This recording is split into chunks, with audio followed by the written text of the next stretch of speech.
नमस्कार। नेपाल में वर्तमान परिस्थिति में जो राजशाही पुनर्स्थापना करने के लिए राजा को फिर से बैठाने के लिए बहुत बड़ा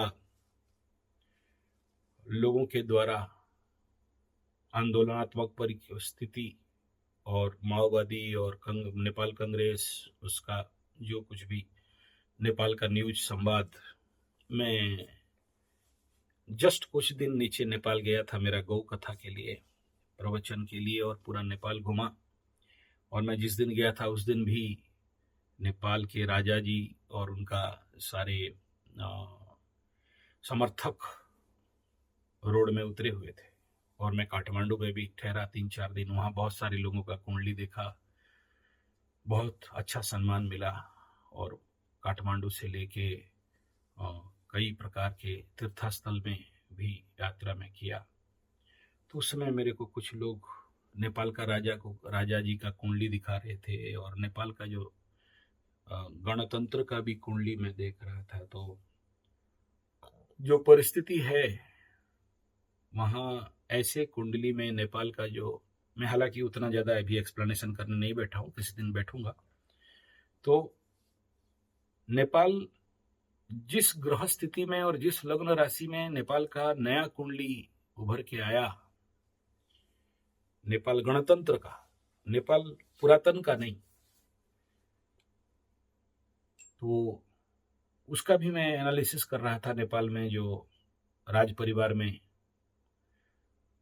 जो भयंकर मृत्यु का स्थिति बना, तो नेपाल के ऊपर में मेरे को लोग प्रश्न भी किए, क्या राजशाही हिंदू राष्ट्र फिर से होगा? इस समय अगर राजा जी का कुंडली का दशा अंतरदशा देखे और नेपाल का दशा अंतरदशा देखे, और उस गवर्नमेंट का जो गवर्नमेंट बना था, जो गवर्नमेंट टूटा फिर से रिप्रोडक्ट हुआ, तो ये परिस्थिति द्वंद्वात्मक ही दिखाई दे रहा है। लेकिन लॉन्ग रन में अगर आप देखोगे जो ग्रह गोचरीय स्थिति है, इसमें राजा जी का कुंडली भारी पड़ रहा है। यानी राजा जी का संभावना, नेपाल का राजा जी जो अभी है, पुनः राजसत्व पाने का एक प्रचंड योग है। लेकिन अगर विश्व कुंडली को एनालिसिस करें और मालिका शास्त्र को देखें, तो मालिका शास्त्र में देखिए, नेपाल और हमारा उड़ीसा, इंडिया का उड़ीसा और जगन्नाथ मंदिर पुरी इतने ओतप्रोत भाव से जड़ित हैं कि क्या बताएं। किसी दिन उसके ऊपर बड़ा लंबा व्याख्यान करना पड़े तो समझ में आएगा कि जगन्नाथ जी के साथ नेपाल के राजवंश, राज परिवार के साथ कितना बड़ा घनिष्ठ संपर्क है। और नेपाल के राज परिवार के साथ मेरा गुरु स्वामी शिवानंद जी का भी बहुत बड़ा कनेक्शन था। तो इसीलिए मैं थोड़ा सा ज्यादा अध्ययन करता हूँ। और ये टोपी मेरे को नेपाल में मुझे सम्मानित किया गया था, ये रुद्राक्ष भी। जितने सारे लोग आए थे मेरे को बहुत सारे लोग रुद्राक्ष वगैरह दिए। इतना सारा रुद्राक्ष मुझे वहाँ सम्मानित में मिला था, तो अच्छा लगा। ये टोपी भी, 2 टोपी दिए मेरे को।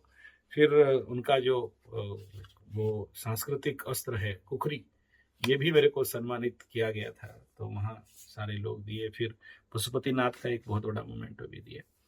तो हम यहाँ अभी अभी गया हूँ, 2-4 दिन हुआ आया हूँ, तो उनका स्थिति को भी देख रहा हूँ, लोगों का इच्छा को भी देख रहा हूँ।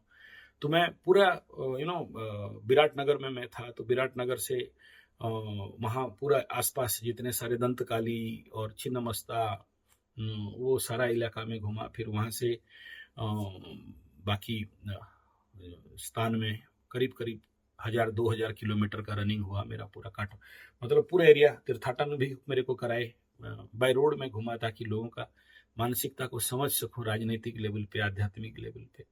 तो लोगों, जितने सारे लोग मिले मुझे को, कोई एक भी आदमी ये नहीं बोला कि नेपाल में गणतंत्र सही है।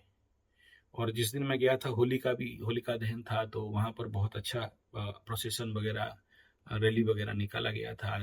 वो तो उनका कल्चरल बड़ा अच्छा था, वहाँ कुंभ मेला का स्टाइल में हुआ था।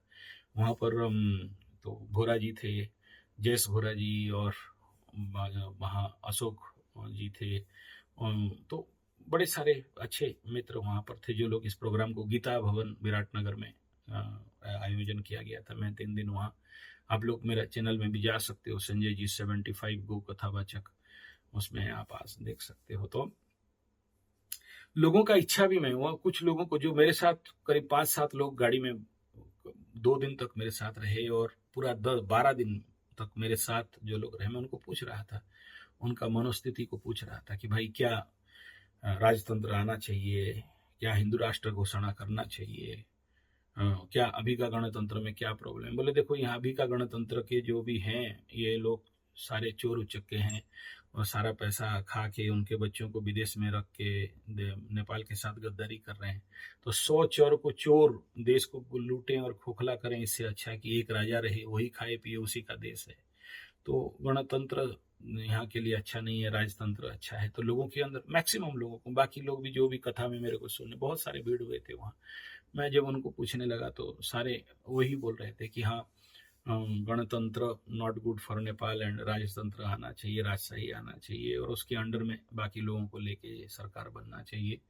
और राजा जी का भी बहुत तारीफ कर रहे थे, नेपाल का जो राजा जी थे। तो कोई भी एक आदमी का मुंह से मैं नेपाल राजा जी जो अभी हैं उनके बारे में बुराई नहीं सुना, बल्कि बोले कि आना चाहिए और ये होना चाहिए। तो और मेरे को वो लोग खुद निकाल के दिए राजा जी का कुंडली और नेपाल का कुंडली, और मैं उसको एनालिसिस भी किया। तो हाँ, कुंडली का परिस्थिति तो है कि राजशाही पुनर्वापस आएगा, हिंदू राष्ट्र फिर से बनेगा, और लोगों का इच्छा भी देख रहा हूँ। तो वो भी बहुत सारे लोग, डीपली मैं पूछा, इनडायरेक्ट डायरेक्ट, मैं तो इसी लाइन पे एक आदमी हूँ, तो मैं वो सब एनालिसिस ले रहा था, ग्रह स्थिति भी देख रहा था। हाँ, अगर जियो पॉलिटिक्स, चाइना का इन्वॉल्वमेंट और कहीं ना कहीं से बाकी देशों का इन्वॉल्वमेंट कहीं ना कहीं इसको रोक सकता है, तो रोक सकता है।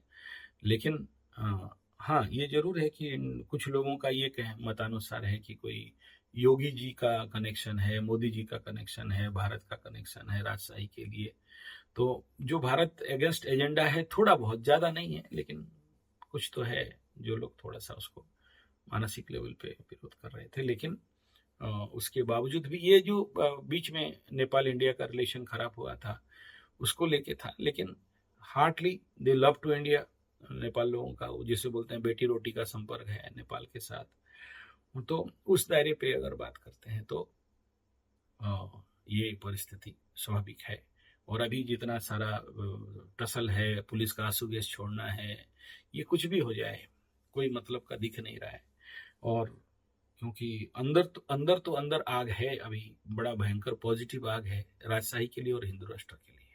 और सभी लोगों को ये अभी पता चल गया है कि अगर गणतंत्र रहता है तो फिर नेपाल तंत्र, नेपाल का जो हिंदू कल्चर है या नेपाल का जो, क्योंकि वहां पर बहुत सारे बोल रहे थे रोहिंग्या और वो बांग्लादेशी और कुछ हद तक मिशनरीज, कुछ वहां पर बहुत सारे अंदर घुस चुके हैं इस गणतंत्र की वजह से।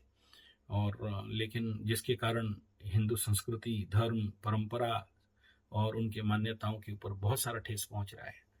तो ये उनका, मैं मतलब उनसे जो भी मैं कलेक्शन किया, बातचीत में उनसे जो समझ पाया, तो अब आगे ग्रह तो बोल रहे हैं नेपाल के लिए एक परिवर्तन प्रचंड रूप में दिख रहा है। धन्यवाद, नमस्कार।